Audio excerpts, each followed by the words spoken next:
आइए हम अब कक्षा 8 का इतिहास का पहला लेसन भारत में यूरोपीय शक्तियों का आगमन, आज इसका अध्ययन किया जाएगा कि किस तरीके से भारत देश में यूरोपीय देश के लोग भारत आए और किस तरीके से भारत को गुलाम बना करके लगभग में कई सौ वर्षों तक भारत पर शासन किए।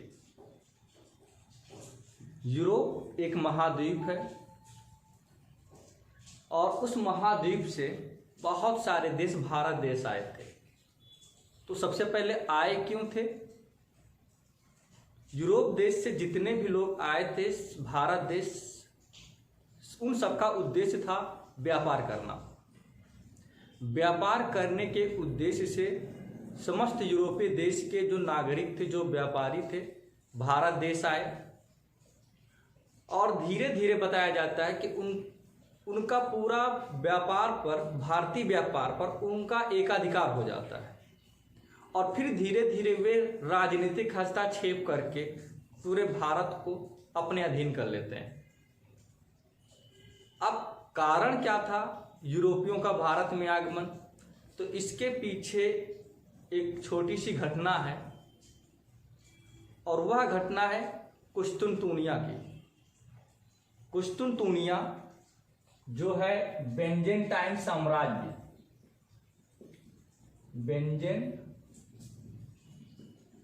बेंजेंटाइन एक साम्राज्य था और इस बेंजेंटाइन साम्राज्य की राजधानी जो थी कुस्तुनतुनिया थी। कुस्तुनतुनिया कहा जाता है कि जो बेंजेंटाइन जो क्षेत्र था, जो साम्राज्य था, वह बहुत बड़ा व्यापारिक केंद्र माना जाता था। विशेष तौर पर जो इसकी राजधानी थी कुस्तुनतुनिया, यह प्रमुख व्यापारिक केंद्र के अंतर्गत आता था।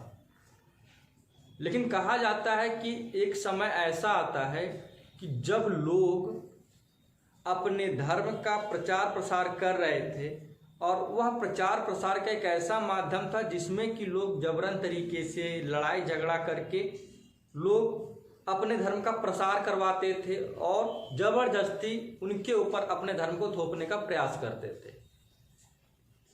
कहा जाता है कि तुर्कवासी, तुर्कवासी जो थे, अर्थात जो इस्लाम धर्म को मानते थे, तुर्कवासी जो लोग थे ये इस्लाम धर्म को मानते थे। ये लोग जो थे अपने धर्म का प्रचार प्रसार करने के लिए ये बड़ी तेजी से इनका प्रसार यूरोप महाद्वीप में हो रहा था। और कहा जाता है कि एक टाइम आता है सन 1453 ईस्वी, 1453 ईस्वी, सन 1453 ईस्वी में बताया जाता है कि जो तुर्कवासी थे, जो इस्लाम धर्म को मानते थे, ये लोग क्या करते हैं, यूरोपीय देशों का, मतलब उस टाइम का सबसे बेहतर व्यापारिक केंद्र माना जाता था कुस्तुनतुनिया को। अर्थात यह एक ऐसा केंद्र बिंदु था जहां पर यूरोप के भी देश आते थे। अब यूरोप के देश मतलब यूरोपीय जो देश थे, जैसे आपका इंग्लैंड है, हॉलैंड है, पुर्तगाल है, फ्रांस है, इस तरीके के बहुत सारे देश जो थे यूरोपीय महाद्वीप के अंतर्गत आते थे। और ये सभी व्यापारियों का जो व्यापारिक केंद्र बिंदु था वह कुस्तुनतुनिया था। ये कुस्तुनतुनिया जो किसकी राजधानी थी? बेंजेंटाइन साम्राज्य की राजधानी थी। कहा जाता है कि यूरोपीय लोग तो इस क्षेत्र में व्यापार करते ही थे, साथ ही साथ एशिया महाद्वीप के लोग भी अपने वस्तुओं को, सामानों को यहाँ पर बिक्री के लिए लेकर के जाते थे और यहीं से लोग आदान प्रदान करते थे, या आप कह सकते हैं यहीं से लोग अपना व्यापारिक जो लेन देन है यहीं से करते थे। और कहा जाता उस समय सबसे समृद्धशाली क्षेत्रों के अंतर्गत कुस्तुनतुनिया आता था। लेकिन कहा जाता है कि तुर्कों के द्वारा, जो तुर्कवासी थे, जो इस्लाम धर्म का प्रचार प्रसार कर रहे थे, तुर्कों के द्वारा सन 1453 ईस्वी में इस कुस्तुनतुनिया पर हमला कर दिया गया, जिस हमले में बताया जाता है कि तुर्कवासी पूरी तरीके से इस कुस्तुनतुनिया नामक क्षेत्र पर अपना अधिकार कर लेते हैं। जो यूरोपीय देश के जो नागरिक यहाँ पर रह रहे थे, अब ये लोग क्या हुआ कि ये लोग, इनको इतना प्रताड़ित किया जाने लगा तुर्कों के द्वारा कि ये लोग क्या किए, इस स्थान को छोड़ करके अपने जैसे साहित्य, बाइबिल या इनकी जो धार्मिक किताबें थी उसको लोग ले करके अन्यत्र देशों में शरण लेने के लिए चले गए। पहले तो ये लोग सीमित एक जगह पे थे, लेकिन ये लोग क्या किए, अपने ज्ञान विज्ञान की किताब, धार्मिक साहित्य के साथ ये लोग क्या हुए, जब इस स्थान पर इनको प्रताड़ित किया गया तो इस स्थान को लोग छोड़ करके अन्यत्र दूसरे स्थानों पर ये लोग क्या हो गए, चले गए। कहा जाता है कि उसके बाद संपूर्ण कुस्तुनतुनिया पर तुर्कों का अधिकार हो जाता है। और अब जो व्यापारिक केंद्र माना जाता था, जहां पर यूरोपीय और अन्यत्र देश, अन्य महाद्वीप के लोग आकर के व्यापार करते थे, अब यह एक ऐसा मार्ग था जिसको तुर्कों के द्वारा पूरी तरीके से रोक दिया जाता है, अर्थात यहां से लोगों को व्यापार करने नहीं दिया जाता, जिस कारण से इन यूरोपीय देशों को बहुत असुविधा उठानी पड़ी। क्योंकि मान लीजिए कोई एक रास्ता है, ये आपका मान लीजिए कुस्तुनतुनिया है, ये आपका यूरोप है, मान लीजिए एक छोटा सा क्षेत्र है, ठीक, और ये यूरोप महाद्वीप मान लीजिए आपका, और ये कोई छोटा सा क्षेत्र आपका है, बेंजेंटाइन साम्राज्य में कोई जो भी मान लीजिए, और ये कोई दूसरा महाद्वीप है। अब जितने भी लोग आते थे यहीं से व्यापार करते थे अपना, जितने भी लोग आते थे, तो एक हिसाब से एक यही रास्ता था जिससे कि लोग अपने व्यापारिक क्रियाओं को लोग संपन्न कराते थे। लेकिन जब इसके ऊपर तुर्कों का अधिकार हो जाता है तब ये लोग शून्य हो जाते हैं, तब वहां पे निष्क्रिय हो जाते हैं लोग, फिर व्यापार नहीं कर पाते। अब उनके देश में समस्या होने लगती है, मान लीजिए कि किसी के देश में मसाला नहीं पहुंच रहा था, किसी के देश में चाय नहीं पहुंच रहा था, किसी के देश में अन्य जो चीजें हैं, फर्नीचर वगैरह है, ये नहीं पहुंच पा रहे थे, तो इससे लोगों में असुविधा हुई। लोग फिर क्या सोचे कि चलो ठीक है, इस रास्ते से तो भाई व्यापार नहीं कर सकते हम लोग, तो कोई ना कोई तो रास्ता खोजना ही पड़ेगा जिससे कि हम दूसरे देशों तक पहुंचे, वहां पर जाकर के हम व्यापार करें। चलो इस क्षेत्र को छोड़ देते, यहां हम नहीं व्यापार करेंगे।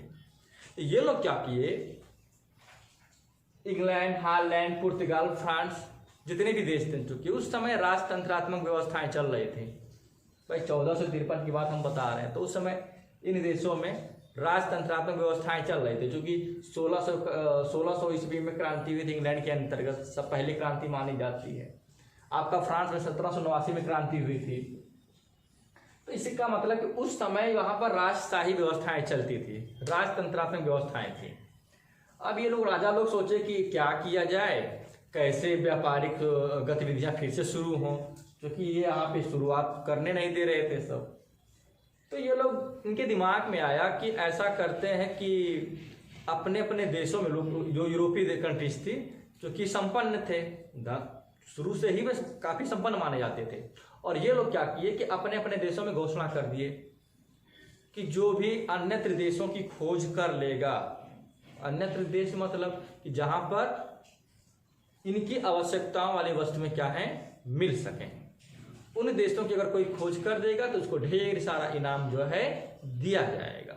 वहां के राजाओं ने इस तरीके की घोषणा किए, और जो भाई धन दौलत में संपन्न जो व्यापारी थे, वे भी अपने निजी, जो भी उस समय जलयान ही एक ऐसा मार्ग था जिसके माध्यम से लोग व्यापार करते थे, मतलब कि पानी वाले जहाज से लोग व्यापार करते थे, और या स्थल मार्ग से करते थे।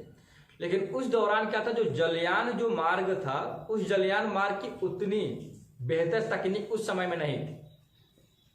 अर्थात उस समय जलयान के अंतर्गत दिशा सूचक नामक यंत्र था ही नहीं, जिसके द्वारा सही तरीके से हम समुद्र में जाएं, किसी दूसरे स्थान पर हमको जाना है तो हम कैसे पता कर लें कि किधर पूरब है, किधर दक्षिण है, किधर पश्चिम है।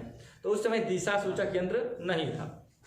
कहा जाता है कि व्यापारी तो बहुत सारे थे और बहुत लोग ऐसे थे जो इनाम के लालच में आ करके अपना सफर पे निकल गए भाई। इंग्लैंड के लोग बहुत व्यापारी थे, साहसिक लोग थे।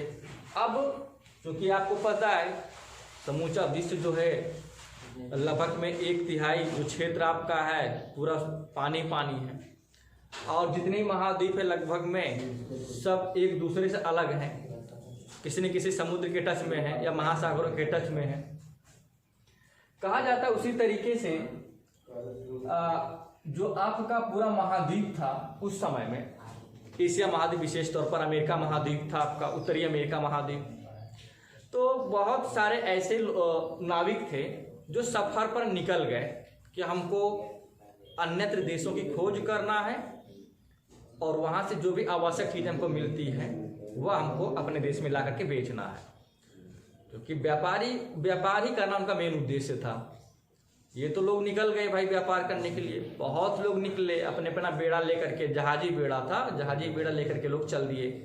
कहा जाता है कि बहुतों तो जो मार्ग में जब निकले तो रास्ते में ही समुद्री तूफानों के कारण या तो मारे गए या तो दिशा भटक गए, वे सही स्थान पर पहुंच ही नहीं पाए। इसके पीछे कारण यह भी था कि उनके पास दिशा ज्ञात करने का कोई यंत्र ही नहीं था।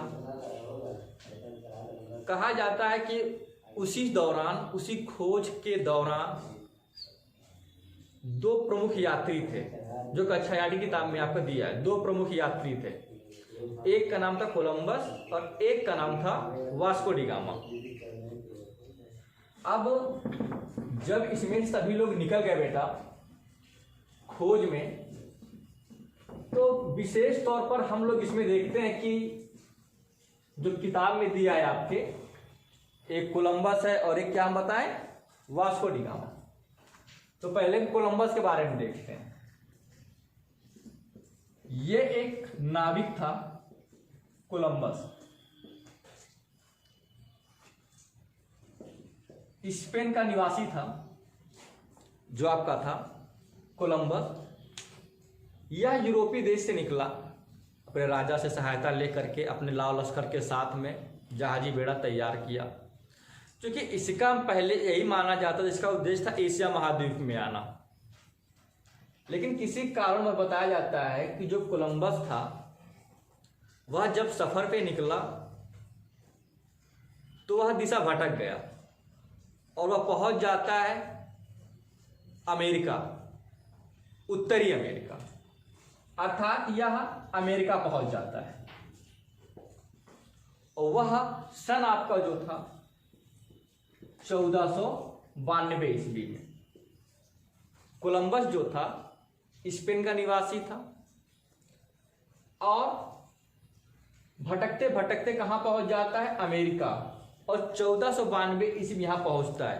क्योंकि अभी तक कोई भी देश के नाविक या व्यापारी लोग किसी दूसरे महाद्वीप के संपर्क में नहीं आए थे, तो किसी दूसरे देशों के संपर्क में जो उनके महाद्वीप से अलग थे उनके टच में नहीं थे।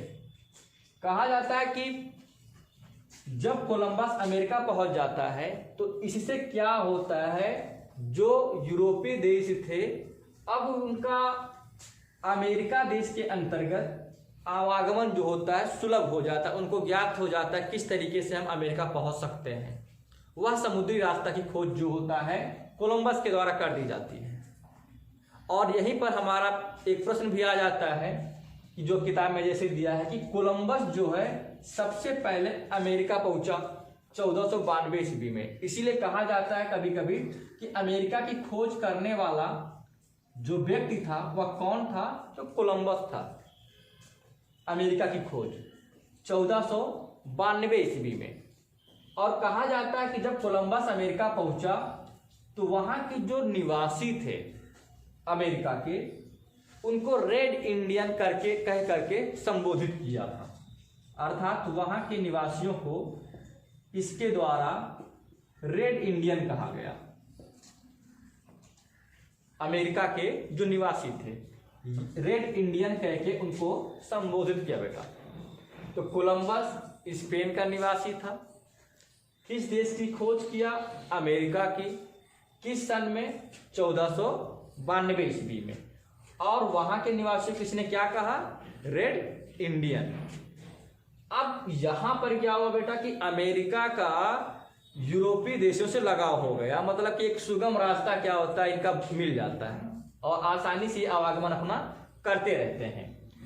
अब उसके बाद से हम देखते हैं वास्को डी गामा के बारे में, क्योंकि अब यहाँ पर यूरोपीय देश जो है अब धीरे धीरे व्यापार करना शुरू कर देते हैं। किस देश से? अमेरिका से, अमेरिका महाद्वीप से। अब उसके बाद कहा जाता है कि धीरे धीरे अब कुछ ऐसे नाविक थे जो एशिया महाद्वीप की तरफ आना शुरू कर दिए। उसी में से कहा जाता है कि एक पुर्तगाल का निवासी था जिसका नाम था वास्को डी गामा। क्या नाम बेटा? Vasco D gamma. ये आपका हो गया कोलंबस के बारे में। ठीक, कोलंबस कौन था? स्पेन का निवासी था। इसके द्वारा किस देश की खोज की गई? अमेरिका की। किस सन में? 1492 ईस्वी में। आगे अब देखते हैं हम वास्को डी गामा के बारे में। Vasco D gamma, Vasco D gamma जो था बेटा वह पुर्तगाल का नाविक था। कहां का था? पुर्तगाल का नाविक था वास्को डी गामा। अब चूंकि बहुत सारे नाविक एशिया महाद्वीप की तरफ आए थे, बहुत सारे नाविक एशिया महाद्वीप की तरफ आए थे, लेकिन वे दिशा भटक गए, वे भारत तक नहीं पहुंच पाए थे। और भारतीय लोग भी जो थे इच्छुक थे कि उनके देश में कोई यूरोपीय लोग आए, यहाँ के सामानों को लेकर के जाएं, जिससे कि उनको व्यापारिक जो आदान प्रदान स्टार्ट हो सके और उनकी भी आर्थिक मजबूती आ जाए। भारतीयों के पास भी जो सामान रखा है उसको अगर बेचेंगे तो यूरोपीय देशों से अच्छा खासा सोना चांदी इनको मिलेगा। तो थोड़ा सा इसी कारण से ये भारतीय लोग भी इच्छुक थे कि किसी तरीके से जो यूरोपीय लोग हैं भारत देश अपना आए। कहा जाता है कि जो आपका पुर्तगाल का जो नाविक था वास्को डी गामा, यह सफर पे निकला अपने लाव लश्कर के साथ में, यात्रा पे निकला भारत की तरफ। इसने अपना जो लाव लश्कर था लेकर के चल दिया। कहा जाता है कि वास्को डी गामा जो था वह अफ्रीका महाद्वीप का चक्कर लगाते हुए आया। जो अफ्रीका महाद्वीप है उसका चक्कर लगाते हुए यह भारत देश के दक्षिण साइड में, भारत देश के दक्षिण साइड में एक आपका वर्तमान में राज्य है जिसका नाम है केरल। वास्को डी गामा जो था केरल के कालीकट नामक स्थान पर पहुंचा और वह सन था बेटा सन 1498 ईस्वी। 1498 ईस्वी में वास्को डी गामा जो है सर्वप्रथम यह पहला यूरोपीय व्यक्ति विशेष था जो भारत देश की खोज किया था। हम खोज कहते हैं बेटा, लेकिन यह क्या खोजा था? रास्ता खोजा था, व्यापारिक मार्ग इसके द्वारा खोजा गया था। ये किस तरीके से समुद्र के माध्यम से हम भारत तक पहुंच सकते हैं। लेकिन सामान्य अर्थ हम क्या कहते हैं कि वास्को डी गामा के द्वारा किस देश की खोज की गई? भारत की खोज की गई। और यह भारत देश के किस स्थान पर सर्वप्रथम पहुंचा? कालीकट नामक स्थान पर पहुंचा। किस सन में? 1498 ईस्वी में। और कालीकट कहाँ है आपका? केरल राज्य के अंतर्गत आपका आता है। इस तरीके से भारत में अब धीरे धीरे व्यापारियों का आवागमन क्या होता है? प्रारंभ हो जाता है। कहा जाता है कि अब दो प्रमुख देशों की खोज हो जाते हैं, एक आपका भारत हो गया और एक आपको क्या बताया इससे पहले अमेरिका। अमेरिका की खोज कोलंबस के द्वारा कर दी जाती है बेटा, और वास्को डी गामा जो होता है भारत की खोज कर देता है। अब इस तरीके से यूरोपीय देशों का आवागमन बहुत तेजी से क्या होता है? प्रारंभ हो जाता है। कुछ लोग अमेरिका पहुंचते हैं व्यापार करने के लिए, बहुत सारे महाद्वीपीय देश जो थे भारत आते हैं, यूरोपीय देश के लोग यहाँ पर व्यापार करने के लिए आते हैं। लेकिन सबसे पहले जो भारत देश जो व्यापारी भारत देश आए थे वे पुर्तगाली लोग थे। पुर्तगाली लोग आए भारत देश में और इनके द्वारा जो है व्यापार सबसे पहले भारत में स्टार्ट किया गया था। और इसलिए सबसे पहले हम मानते हैं कि जो भारत देश आया था पुर्तगाल का वह वास्को डी गामा था।